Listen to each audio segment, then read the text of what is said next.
Yes, hello tradies. Welcome to the Air-Rad Siren, brought to you by the great people at HBF Health Insurance. Make the trade. Join HBF, your health dream team. Mitch and I have the chance to talk or rant about something footy related, but not trade related. This is more in the rant category for me today. Oh, I love it when you I held it off from last week, but I've just thought, I need to get this off my chest. Do it. Games are going way too long. Are they? They are going way too long. Scotty's shaking his head in disgust. But this is much like the night grand final debate. Everyone who argues that, the game's at length's fine, would still watch it if there was 2 minutes shaved out of every quarter. I agree with that. So I agree with that part of your argument. The AFL tips how much a year into Queensland and New South Wales to try and grow the game and attract new audience? I don't know what the number is off the top of my head. Why are we not doing more to attract new audience when the games are dragging on? On average, and Scott Spitz, one of the colleagues of yours down at The Age, did a great article on Great this. writer, yep. And I've been sharing my thoughts with the AFL footy department for a couple of weeks on this, and they'll know full well. Have you? Oh, this is a bugbear of mine. Who at the footy? Who at the AFL are you talking to? No. Laura Cad? No, maybe when I see them, I just share my thoughts on this. Goodness. Games are going 2.5 minutes longer this year on average compared to last year. 2.5 minutes is a long time over the course of a weekend. What's 2.5 times 9? We're talking 22. More than 20. Yeah, is that right? Yeah, something like that. We're talking more than 20 minutes for combined a weekend. Have you ever seen a parent trying to take a 6, 7, 8-year-old to the footy? They're fed up by half time. We got to be We got to be doing more to attract people to the games. So what's your solution? So right now we have 20 minutes in time on. Yep. The quarters are going for about 32 minutes. What do you want to do? Make it 18? 18 minutes plus time on. Okay. Shaves just under 10, about 2.5 minutes a quarter out of the game. It would mean clubs would have more flexibility on. So the games are going longer. It means the superstars will be on the ground for longer. Superstars would need less managing late in the year because they've played a cumulative over the season, less game time.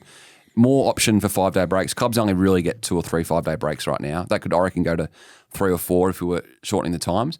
But also allow potentially double headers as well. So on a Friday night, if you shorten the window, you could have a game starting in Perth at 8:30 on the East Coast, 9 o'clock on the East Coast. It would allow greater flexibility in the broadcast schedule. So do you think, quick question, would the company that you work for and Fox, if the AFL turned around and said we're going to take 2 minutes off games, right? Yeah. Would they be asking for a small refund? Because the product is, they're paying for less product? That's probably something I need to go up the chain on. Yep. So there's, I guess for 7, Chris right? Jones, if you're listening, we would like it just quickly from you. That'd be great.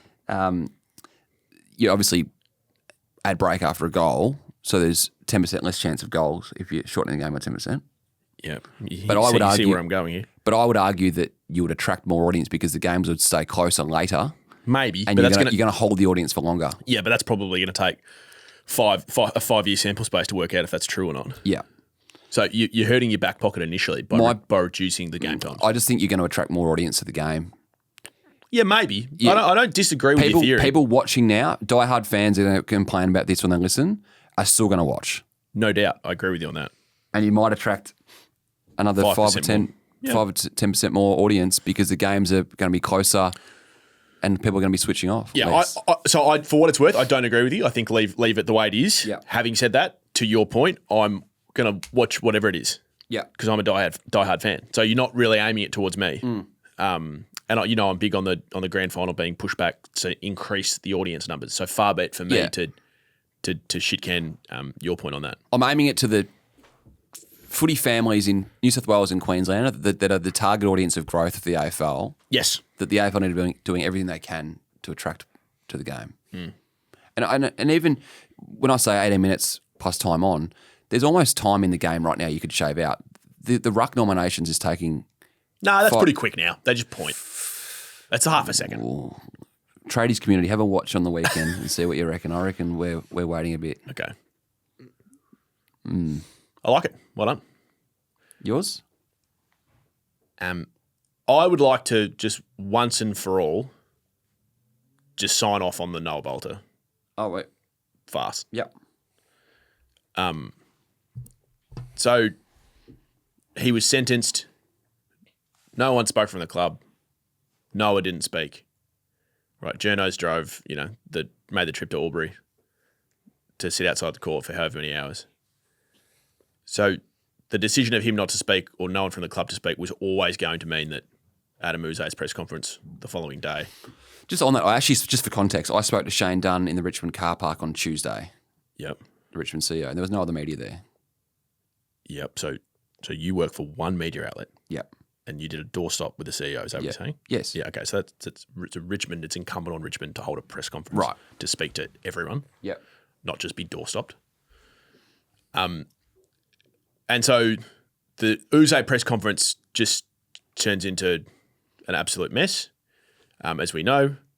I was there. 5 minutes of Balta questions. Yep. So Adam asked to move along. Yep. 7 questions. The coach and the media manager then decided that they didn't want to answer any more questions, so they decided to tell me to stop asking questions, which was just bizarre. And then the CEO comes out and does the radio rounds on the Thursday night before the game. Yep. And here was the perfect opportunity for the leader of the club, the head, the boss, just to come out and take ownership and say, look, we got it wrong. In terms of the decision to play Noah against Gold Coast or the handling media side? This is my point. This is and what's been lost in everything is that Shane Dunn and the Richmond Football Club thought that they were doing the right thing by saying, look, should I have been at the press conference? Maybe. Like, that's one tiny part of it.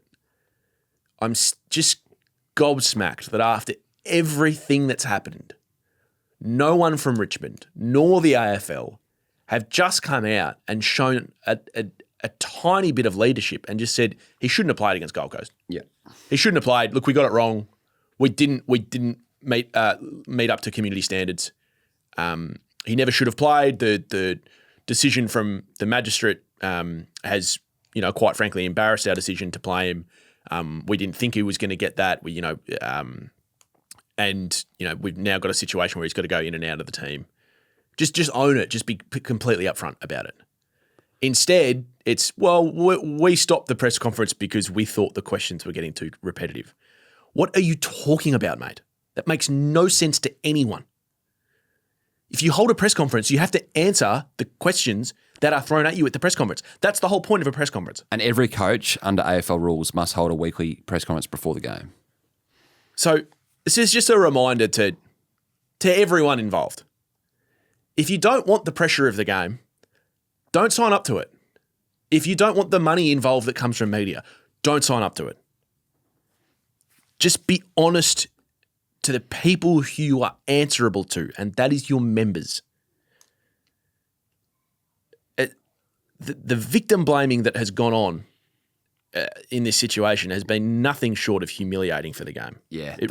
It's really, I genuinely think this has damaged the brand of football.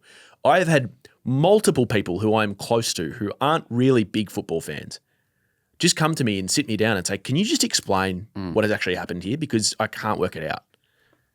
The whole notion that Richmond ran with that he'd been punished enough and that's why he's playing was so poor. Anyway, it's... Has there been anyone outside... I think Lee Matthews is the only person I've heard of outside of Richmond that has said they were comfortable with him playing that Gold Coast. Is there anyone else in football that has said that they were comfortable with him playing that Gold Coast game? Don't think so. Not that I can remember. But... So last point on this, and then I promise, unless I'm asked about it, I'm never going to bring it up again, unless I'm directly asked a question about it. Then we can maybe cut it short after that. Football clubs right now in 2025 like to have social causes that they promote. Would that be fair? Yep, absolutely. And I would say that if you went through all 18 clubs over the last 5 years, I would say that they would all have at least one, probably more, but they would all have conservatively at least one social cause that they have used their status in the community to promote. Mm-hmm. And the vast majority of that is to do good. It's not commercial, it's not to make money, it's to generate positive change within the community. Yep. I used to have so much respect for the Richmond Football Club. Like I genuinely as a fan hated them when they were winning. God, I respected them. I've completely lost that respect. And the next time Richmond try to promote a social cause, I will mute them. Because you cannot have it both ways. Yep. And you've heard me on this sort of stuff before. Yep. Either stand for something or don't. But please, whatever you do, don't pretend. That's it. Air-Rad Siren out. Goodbye.